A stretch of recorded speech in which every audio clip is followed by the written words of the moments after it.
एक नदी के किनारे एक छोटा सा गांव था। गांव में कुछ मिट्टी के, कुछ कच्चे और कुछ पक्के मकान बने थे, कुछ खपरेल मकान बने थे। उन्हीं मकानों में से एक मकान था राम प्यारी का, जो कि कच्ची मिट्टी का मकान था और ऊपर से खपरेल थे। एक जर्जर सा दरवाज़ा था और राम दुलारी अकेली ही रहती थी। राम दुलारी की उम्र यहीं कोई 75 के आसपास रही होगी। उसके पति को गुजरे कई वर्ष बीत गए थे। मुझे उसे तो शायद याद ही नहीं कि उनके पति को गए कितने साल हुए। उसका केवल एक ही बेटा था। नाम था बेटे का श्याम। जी हाँ, बेटे का नाम था श्याम।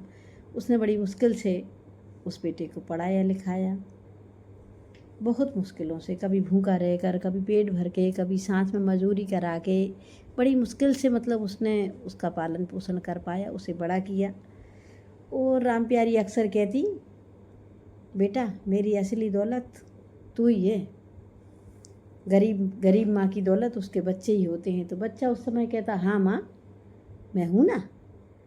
लेकिन इसी तरह से दिन निकलते चले गए और श्याम बड़ा होता चला गया। बड़ा होकर वो बहुत दूर जाके नौकरी करने लगा। वहीं श्याम की उसके साथ काम करने वाली लड़की से शादी हो गई। माँ को उसने चिट्ठी भेजी कि माँ मेरी शादी हो गई है और मैंने शादी कर ली है। माँ खुश रही। वो बेटे को दुआएं देती, गांव भर में कहती, देखो मेरी बहू इतनी सुंदर है, बहू इतनी सुंदर है। गांव वाले कहते, अम्मा तुम्हें क्या, कितनी सुंदर है, तुम्हारे पास थोड़ी रहने आ रही है, तुम्हें थोड़ी शौक है।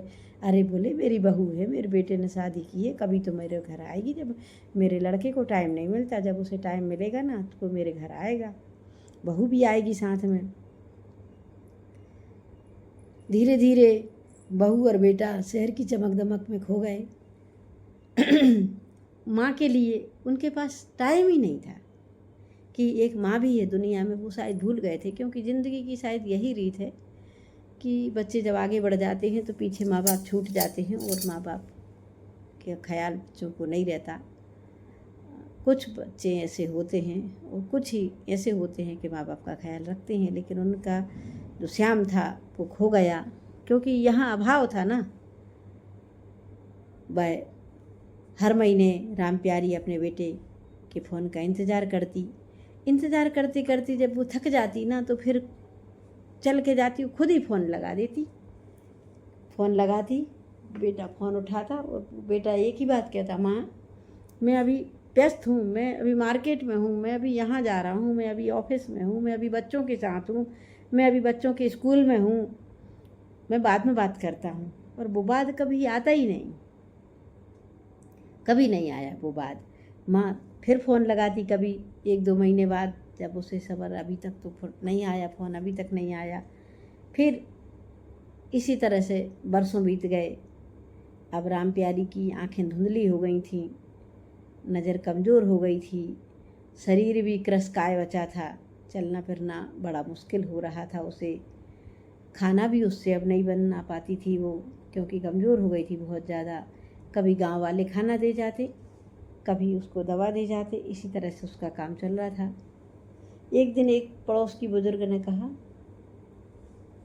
अम्मा श्याम को बुला लो ना।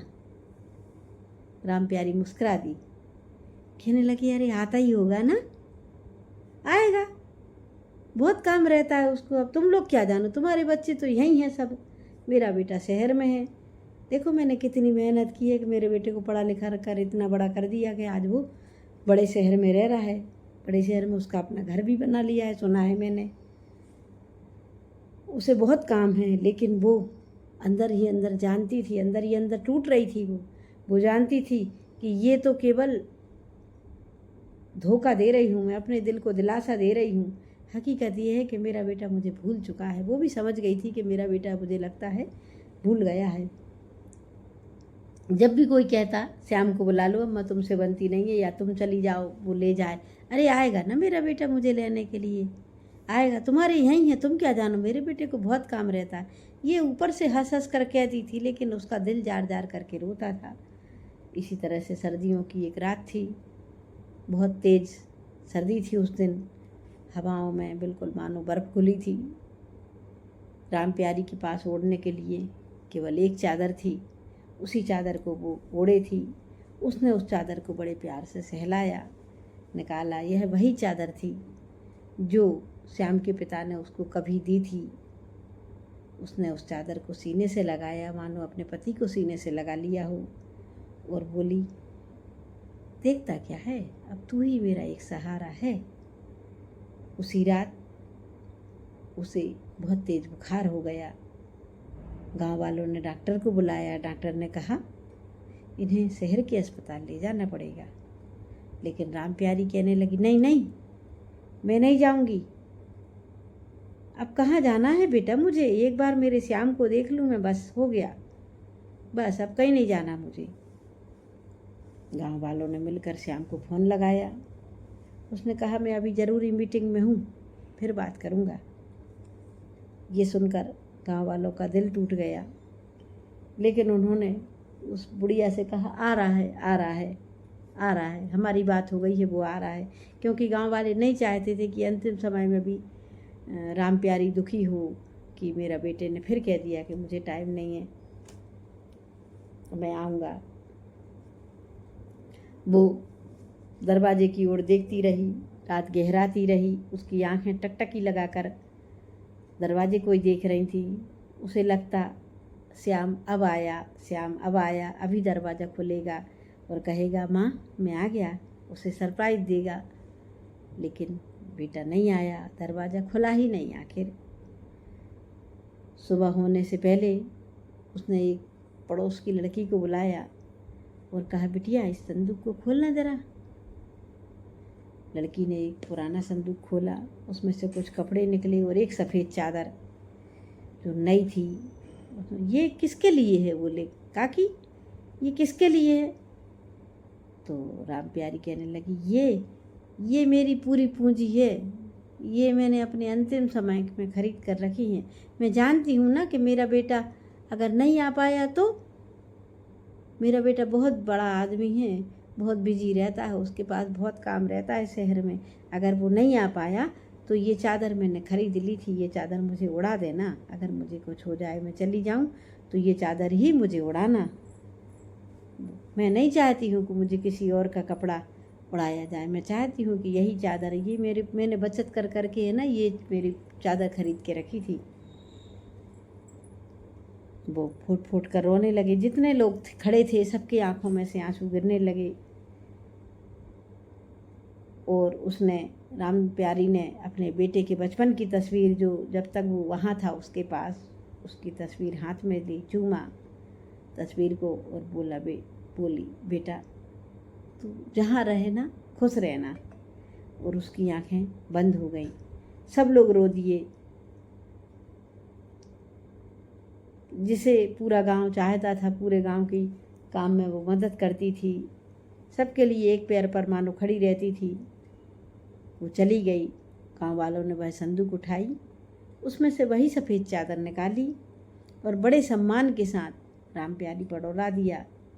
ये उसकी चादर थी अंतिम। जब उसने कदम रखा ना, तभी तक दोपहर तक बेटा आ गया। वह माँ को देखकर पिघल गया। बोले, माँ चली गई। बोले, गांव वालों ने कहा, हमने तुम्हें खबर की थी ना, तुमने क्या सोचा? बोले, ये हमेशा कहती थी, तुम फ़ोन लगाती थी, तुम कह देते थे मीटिंग में हूँ, यहाँ हूँ, वहाँ हूँ। तुमने कभी दिल भर के अपनी माँ से बात नहीं की। लेकिन तुम्हारी माँ को कोई शिकायत नहीं है। अंतिम शब्द थे, श्याम बेटा जहाँ रहे खुश रहे। मोहन, श्याम की आंखों से आंसू टपकने लगे। जब अंतिम यात्रा निकाली गई तो श्याम ने देखा कि माँ के शरीर पर एक सफ़ेद चादर है, वो तो थी ही। तब उसे बताया कि काकी ने ये चादर कई सालों से संभाल कर रखी थी। वो ये कहती थी कि मेरा बेटा बड़ा आदमी है, शहर में नौकरी करता है, उसे इतनी टाइम नहीं है कि वो आ सके। यदि वो ना आ सके तो यही चादर मुझे उड़ा देना। और वही हुआ श्याम, तुम नहीं आ सके। श्याम का कलेजा मुँह को आ गया कि केवल मेरी माँ के पास ये एक चादर भर थी संपत्ति के नाम पर, तो क्या उसने अपनी पूरी जिंदगी मुझ पर लगा दी? क्या उसके पास और कुछ नहीं था? और उसने पूरे घर को खंगालना शुरू कर दिया। घर में ऐसा कुछ भी नहीं था कि जो नया हो। वो श्याम जब था, जब ही के सामान घर में थे, कुछ भी नहीं था। मेरी माँ ने मेरी ज़रूरतें पूरी करने के लिए इतना अपने आप को मिटा दिया कि अपने लिए केवल एक चादर बचा सकी। और देखो, आज वही चादर उसकी अंतिम चादर बच गई। लेकिन मोहन के पास पछतावे के सिवा श्याम के पास कुछ नहीं था। तो ये थी मेरी छोटी सी कहानी, आज की छोटी सी है। तो कैसी लगी आप लोगों को कमेंट के माध्यम से ज़रूर बता देना। फिर मिलेंगे किसी और कहानी में। और आप लोगों को कैसी कहानियाँ सुनना पसंद है ये ज़रूर बता दीजिएगा। तब तक के लिए राधे राधे। जय श्री राम, जय श्री श्याम, जय हिंद, जय भारत, जय बुंदेलखंड।